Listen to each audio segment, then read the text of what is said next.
সরাসরি কাজের কথায় আসি। আজ আমরা ১৯তম শিক্ষক নিবন্ধনের একটা ফাইনাল মাস্টার প্ল্যান নিয়ে কথা বলবো। কিন্তু তার আগে একটা জরুরি প্রশ্ন, ৪০ পেলেই পাস, এই চিন্তাটা কি মাথায় ঘুরছে? যদি উত্তরটা হ্যাঁ হয়, তাহলে মন দিয়ে শুনুন, কারণ এই একটা ভুল ধারণাই কিন্তু আপনার পুরো প্রস্তুতিকে পানিতে ফেলে দিতে পারে। হ্যাঁ, এই ধারণাটাই হলো সবচেয়ে বড় ফাঁদ। প্রায় সবাই এটাই ভাবে যে পাস মার্ক তো মাত্র ৪০, তো ওই টার্গেট করেই পড়ি। কিন্তু আমি একদম পরিষ্কার করে বলে দিচ্ছি, এই চিন্তাটা আপনার সব পরিশ্রমকে শুরুতেই শেষ করে দেওয়ার জন্য যথেষ্ট। কারণ বাস্তবতাটা একদমই অন্যরকম। এখন প্রতিযোগিতা অনেক বেশি, প্রশ্নের ধরন বদলে গেছে, আর আছে নেগেটিভ মার্কিং। এই অবস্থায় শুধু পাস মার্ক টার্গেট করা মানে জেনে বুঝে ব্যর্থ হওয়ার দিকে এগিয়ে যাওয়া। এটা এখন আর কোনো কৌশলই না, এটা একটা নিশ্চিত ফ্লপ করার প্ল্যান। এই যে স্ক্রিনে দেখুন দুটো রাস্তা।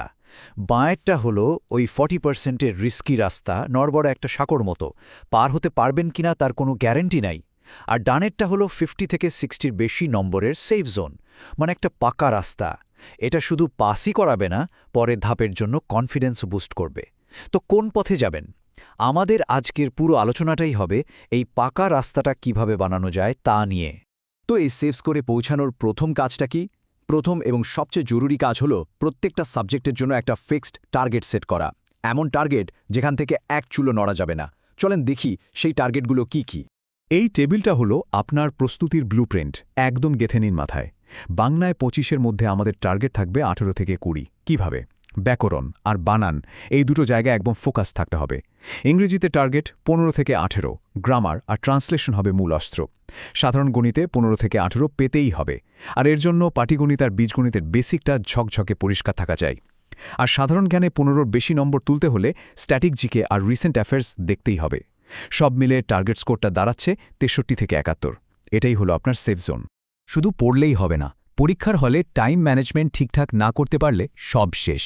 তাই প্রশ্ন বাছাই করার জন্য একটা 3 স্তরের নিয়ম ফলো করাটা বাধ্যতামূলক। মনে রাখবেন, এটা কোনো সাজেশন না, এটা একটা স্ট্রিক্ট রুল। রুলটা খুবই সোজা কিন্তু মারাত্মক কাজের। ফার্স্ট রাউন্ডে শুধু সেই প্রশ্নগুলোই দাগাবেন যেগুলো 100% নিশ্চিত, মানে কোনো কনফিউশন নাই। সেকেন্ড ধাপে যে প্রশ্নগুলোর 4টে অপশনের মধ্যে দুটোকে আপনি বাদ দিতে পারছেন, শুধু সেগুলোতে চান্স নেবেন। আর সব শেষে যেগুলো কঠিন বা সময় সাপেক্ষ মনে হচ্ছে, সেগুলোকে প্রথম দফায় পুরোপুরি স্কিপ করে যাবেন। এই ডিসিপ্লিনটা মানতেই হবে। এটাই আপনার সময় বাঁচাবে আর স্কোরকে ম্যাক্সিমাইজ করবে। আচ্ছা, এবার আসি পরীক্ষার হলে সবচেয়ে বড় ভিলেনের কথায়, নেগেটিভ মার্কিং। এটা এমন একটা ট্র্যাপ যা আপনার সব ভালো প্রস্তুতিকে এক মুহূর্তে শেষ করে দিতে পারে। এর সাথে লড়াইটা হবে বুদ্ধি দিয়ে, ইমোশন দিয়ে নয়। হিসাবটা একদম পরিষ্কার। প্রত্যেকটা ভুল উত্তরের জন্য আপনার পাওয়া নম্বর থেকে 0.25 কাটা যাবে। সোজা বাংলায় 4টা ভুল উত্তর মানে আপনার কষ্ট করে পাওয়া একটা সঠিক নম্বরের পুরোটাই শেষ। কাজেই আন্দাজে দাগানোর কোনো প্রশ্নই ওঠে না। এই 4টা দেখলেই ব্যাপারটা আরও পরিষ্কার হবে। ধরেন একজন 60টা সঠিক উত্তর দিল, কিন্তু সাথে 8টা ভুল দাগিয়ে ফেলল।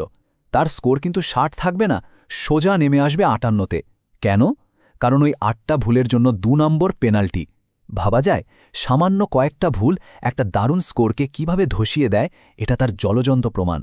এই জন্য দুটো গোল্ডেন রুল অক্ষরে অক্ষরে মানতে হবে। 1, নিশ্চিত না হয়ে একটা উত্তর দাগানো যাবে না, আন্দাজে তো একদমই না। 2, যখন দেখবেন কনফিডেন্সের সাথে প্রায় 70টার মতো উত্তর করে ফেলেছেন, ব্যাস ওখানেই থেমে যান, আর কোনো রিস্ক নেবার দরকারই নেই। তখন আপনার একমাত্র কাজ হবে নিজের স্কোরটাকে বাঁচানো। এখন আমরা আসছি সবচেয়ে ক্রিটিক্যাল পার্টে, পরীক্ষার হলের ওই 60 মিনিটের গেম প্ল্যান।